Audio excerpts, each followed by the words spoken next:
Good morning students. ഇനി നമ്മൾ പഠിക്കാൻ പോകുന്നത് relation between focal length and radius of curvature of A spherical mirror. നമുക്കൊരു കോൺകേവ് മിററിൻ്റെ കേസ് നോക്കാം. കോൺകേവ് മിററിൻ്റെ ഫോക്കൽ ലെങ്ത് അഥവാ പോള് പി എന്ന പോളും ഫോക്കസിനടുക്കുള്ള ദൂരമാണ് ഫോക്കൽ ലെങ്ത് സ്മോൾ എഫ്. അതും റേഡിയസ് ഓഫ് കർവേച്ചർ എന്ന് പറയുന്നത് ഇതേ പോളും സെൻറ്റർ ഓഫ് കർവേച്ചറിനടുക്കുള്ള ദൂരമാണ് ക്യാപിറ്റൽ ആർ അഥവാ റേഡിയസ് ഓഫ് കർവേച്ചർ. ഇതിനു വേണ്ടി ഈ ഒരു പിക്ചർ ശ്രദ്ധിക്കുക. സിമിലർ ആയിട്ടുള്ള മറ്റൊരു പിക്ചറാണിത്. ഇതാണ് പ്രിൻസിപ്പൽ ആക്സിസ് എന്ന ലൈൻ. അതിന് പാരലായിട്ട് വരുന്ന ഒരു റേ, അത് കർവേച്ചറിൽ ഹിറ്റ് ചെയ്ത് റിഫ്ലക്റ്റ് ചെയ്തല്ല. പാരലായിട്ട് വരുന്ന ray after hitting that will be moving towards a focus. അത് ഫോക്കസിലൂടെ കടന്നു പോകുന്നതായിട്ട് കാണാൻ പറ്റും. ഇനി നമുക്ക് മറ്റൊരു ലൈൻ ജോയിൻ ചെയ്യാം. എ എന്ന ഇൻസിഡൻറ്റിങ് പോയിന്റിൽ വരുന്ന റേ ഇൻസിഡൻറ്റ് ചെയ്യുന്ന പോയിൻ്റാണ് എ. അപ്പോൾ അവിടെ സെൻറ്റർ ഓഫ് കർവേച്ചറിലേക്ക് ഒരു സ്ട്രെയിറ്റ് ലൈൻ വരച്ചു കഴിഞ്ഞാൽ അത് ഈ ഒരു കർവേച്ചറിൻ്റെ റേഡിയസ് ഓഫ് കർവേച്ചറായിട്ട് വരും. എ സി എന്ന് പറയുന്നത് റേഡിയസ് ഓഫ് കർവേച്ചർ ആയിരിക്കും. അപ്പം അങ്ങനെ വരുന്ന ലൈൻ ഇതിനെ നോർമലായിട്ടായിരിക്കും ടച്ച് ചെയ്യുക. ഈ കർവേച്ചറിന് ഒരു 90 ഡിഗ്രി നോർമലായിരിക്കും ഉണ്ടാക്കുക. അപ്പം അങ്ങനെ വരുമ്പോൾ ഈ ഒരു ആംഗിൾ ഓഫ് ഇൻസിഡൻസ് എന്ന് പറയാൻ പറ്റും. അഥവാ ഇൻസിഡൻറ്റ് റേയും നോർമലും എടുക്കുന്ന ആംഗിൾ തീറ്റ എന്നോട് മാർക്ക് ചെയ്തിരിക്കുന്നു. അതുപോലെ തന്നെ അതേ നോർമലും റിഫ്ലക്റ്റഡ് റേ ആണ് എ എഫ് എന്ന് പറയുന്നത്. അതിനിടക്കുള്ള ആംഗിളിന് നമുക്ക് ആംഗിൾ ഓഫ് റിഫ്ലക്ഷൻ എന്ന് എഴുതാം. എന്തുകൊണ്ടാണ് ഈ രണ്ട് ആംഗിൾസും സെയിം ആയിട്ട് എഴുതിയിരിക്കുന്നത്?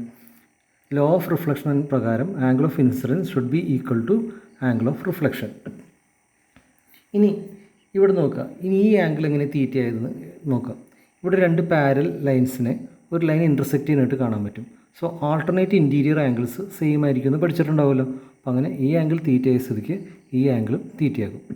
ഇനി ഇവിടെ എങ്ങനെയാണ് 2 തീറ്റ എന്ന് മാർക്ക് ചെയ്തിരിക്കുന്നത് നോക്കാം. ഈ രണ്ട് ആംഗിൾസും തീറ്റയാകുമ്പോൾ triangle A C F triangle നോക്കുക. എ സി എഫ് ട്രയാങ്കിൾ ഇതിനകത്ത് ഈ രണ്ട് ആംഗിളിൻ്റെ സം എന്ന് പറയുന്നത് 2 തീറ്റയാണ്. ഒരു ട്രയാങ്കിളിൻ്റെ ആകെ ആംഗിൾ എന്ന് പറയുന്നത് 180 ആണല്ലോ. അപ്പം അങ്ങനെ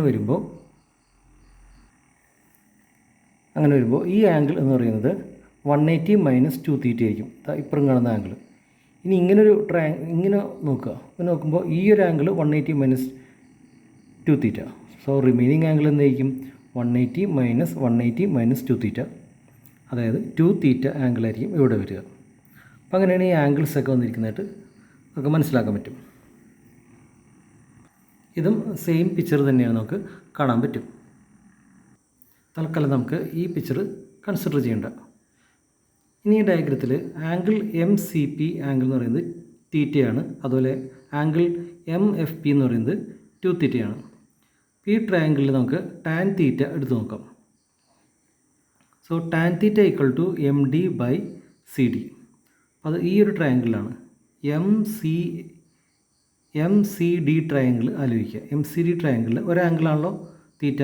ഈ ആംഗിളാകട്ടെ 90 ഡിഗ്രിയാണ്. അപ്പോൾ നമുക്ക് ടാൻ തീറ്റ വിളിച്ചു കഴിഞ്ഞാൽ opposite side by adjacent side എന്ന് കിട്ടും. അഥവാ M D by C D. അതാണ് ഇവിടെ എഴുതിയിരിക്കുന്നത്, M D by C D എന്ന്. ഇനി അതുപോലെ മറ്റൊരു ട്രയാങ്കിൾ നോക്കുക. റൈറ്റ് ആംഗിൾ ട്രയാങ്കിൾ നോക്കുക. M F D triangle. ഈ ഒരു ട്രയാങ്കിൾ എം എഫ് ഡി ട്രയാങ്കിളിൽ ഈ ആംഗിൾ 2 തീറ്റയാണ്. അപ്പോൾ അവിടെ നമുക്ക് ടാൻ 2 തീറ്റ എടുത്തു കഴിഞ്ഞാൽ നമുക്ക് M D by F D എന്ന് കിട്ടും. അതാണ് ഇവിടെ കാണുന്നത്. Tan 2 theta equal to M D by F D. ഇനി ചെറിയ ആംഗിൾസാണ് നമ്മൾ കൺസിഡർ ചെയ്യുന്നതെങ്കിൽ if angle theta is small tan theta value reduces to theta. Also tan 2 theta value reduces to 2 theta. അപ്പോൾ നമുക്കിന് ടാൻ 2 തീറ്റ എന്ന് എഴുതേണ്ട ആവശ്യമൊന്നുമില്ല. പകരം എന്ത് എഴുതാം? തീറ്റ അല്ലെങ്കിൽ 2 തീറ്റ എന്ന് എഴുതിയാൽ മതി. ഇതിൽ നിന്ന് നമുക്ക് കാണാൻ പറ്റും M D by C D equal to 2 times M D by C D എന്ന് കാണാൻ പറ്റും. ഇതിൽ നിന്ന് F D equal to C D by 2 എന്ന് കാണാൻ പറ്റും. കാരണം നമുക്ക് രണ്ട് സൈഡിലും എം ഡി ക്യാൻസൽ ചെയ്ത് കളയാൻ പറ്റും. ഇനി മറ്റൊരു കാര്യം എന്ന് പറയുന്നത് for small angle theta point D is very close to P. അതായത് ഇവിടെ നോക്കുക. പി എന്ന പോയിൻ്റ് അതായത് പോളാണ്. ഡി എന്ന പോയിൻ്റ് എന്ന് പറയുന്നത് ഇൻസിഡൻറ്റിംഗ് പോയിൻ്റ് എമ്മിനെ താഴേക്ക് ഡ്രോപ്പ് ചെയ്യുമ്പോൾ കിട്ടുന്ന പോയിൻ്റാണ്. കർവേച്ചർ വളരെ കുറവാണെങ്കിൽ ഈ ഡി പി ഡിസ്റ്റൻസ് വളരെ കുറവായിരിക്കും. അഥവാ എഫ് ഡി ഡിസ്റ്റൻസിനെ നമുക്ക് എഫ് പി ഡിസ്റ്റൻസായിട്ട് അപ്രോക്സിമേറ്റ് ചെയ്യാം. അങ്ങനെ നോക്കിക്കഴിയുമ്പോൾ നമുക്ക് F T equal to focal length F എന്നും C D equal to radius of curvature 6 എന്നും നമുക്ക് കാണാൻ പറ്റും. അങ്ങനെ എഫ് ഡി എയും സി ഡി എയും നമ്മൾ സബ്സ്റ്റിറ്റ്യൂട്ട് ചെയ്ത് വരുമ്പോൾ നമുക്ക് ഇങ്ങനെ കിട്ടും focal length equal to radius of curvature divided by 2 എന്ന് കിട്ടും. So this is a relation between F and R. അടുത്തതായിട്ട് റേ ഡയഗ്രംസ് വരയ്ക്കുമ്പോൾ നമ്മൾ ശ്രദ്ധിക്കേണ്ട കുറച്ച് കാര്യങ്ങളാണ്.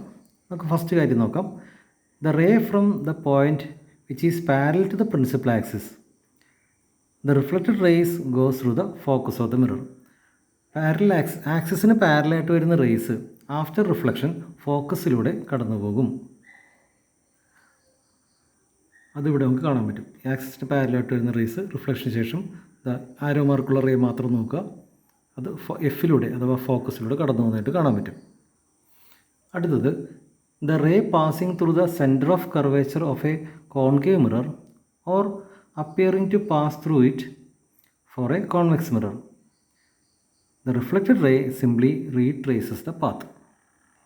അതായത് ഇതൊരു കോൺകേവ് മിററാണിത്. ഈ കോൺകേവ് മിററിൽ ഈ ഒരു പോയിന്റിൽ നിന്ന് സെൻറ്റർ ഓഫ് കർവേച്ചറിൽ കൂടെ കടന്നു പോകുന്ന ഒരു റേ കോൺകേവ് മിററിൽ റിഫ്ലക്റ്റ് ചെയ്താൽ അതേ പാത്തിലൂടെ റീട്രേസ് ചെയ്ത് തിരിച്ചു പോരും. കാരണം ഈ ഒരു ലൈൻ എന്ന് പറയുന്നത് ഈ കർവേച്ചറിന് ഒരു നോർമൽ വരച്ചു കഴിഞ്ഞാൽ 90 ഡിഗ്രിയിലാണ് വന്ന് ഹിറ്റ് ചെയ്യുക. അത് അതേപോലെ തന്നെ റീട്രേസ് ചെയ്ത് തിരിച്ചു പോരും.